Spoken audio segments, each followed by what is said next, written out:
Il était une fois, dans le vaste royaume d'Asukaba, un jeune garçon nommé Sanko. Orphelin depuis son plus jeune âge, il grandit seul, avec pour seul héritage un vieux tambour que son père lui avait laissé avant de disparaître mystérieusement. Ce tambour n'était pas comme les autres, il ne se laissait jamais, et lorsqu'on le frappait doucement, il produisait un son si pur qu'il semblait flotter dans l'air bien au-delà du village. Mais pour Sanko, ce n'était qu'un simple instrument, un objet auquel il s'accrochait pour combler le vide laissé par l'absence de ses parents. Chaque soir, il s'asseyait sous l'immense baobab du village et jouait, ignorant que cet humble tambour renferme un secret bien plus grand que lui. À cette époque, un malheur frappa le royaume d'Asukaba.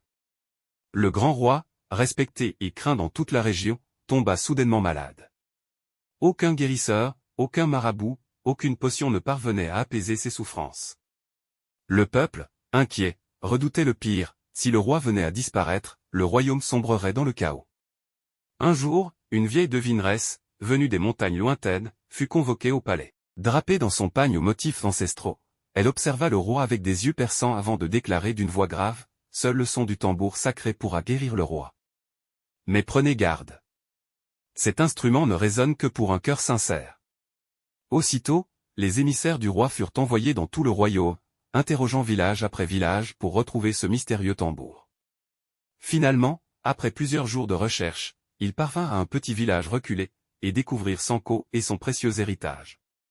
Sans lui laisser le choix, les soldats emmenèrent Sanko au palais. Il n'avait jamais quitté son village et se retrouva soudainement face au grand conseiller, au chef de guerre et au roi affaibli, allongé sur son lit d'ébène sculpté.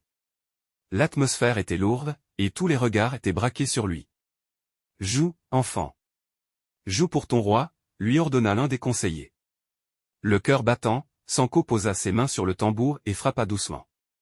Rien. Aucun son ne sortit. Un murmure parcourut la salle.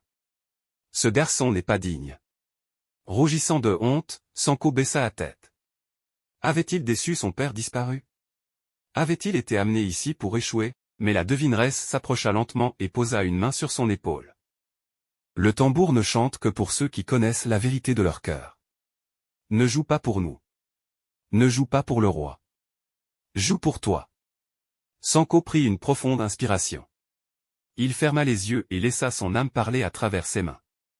Il se rappela les nuits solitaires sous le baobab, les rires des enfants du village, le regard tendre de sa mère dont il n'avait que peu de souvenirs. Cette fois, lorsqu'il frappa le tambour, un son puissant s'éleva dans la salle du trône. Il était profond, vibrant, porteur d'une énergie ancienne. Une lumière douce envahit la pièce, enveloppa le roi, et en un instant, son visage reprit des couleurs. Le roi se redressa, surpris. Il était guéri. Le palais éclata en acclamations. Le roi, reconnaissant, prit Sanko sous son aile et le déclara gardien du tambour sacré. Il lui promit une éducation digne des plus grands sages, et bientôt, le jeune orphelin devint un maître du son, un passeur d'histoire et un messager de paix. Mais dans les villages, on raconta une autre histoire. On dit que la nuit, lorsque les vents soufflaient sur Asukaba, on pouvait encore entendre le tambour de Sanko résonner, portant avec lui la voix des ancêtres et le souffle du destin. Et toi, si tu trouvais un tambour magique, saurais-tu écouter la voix de ton cœur?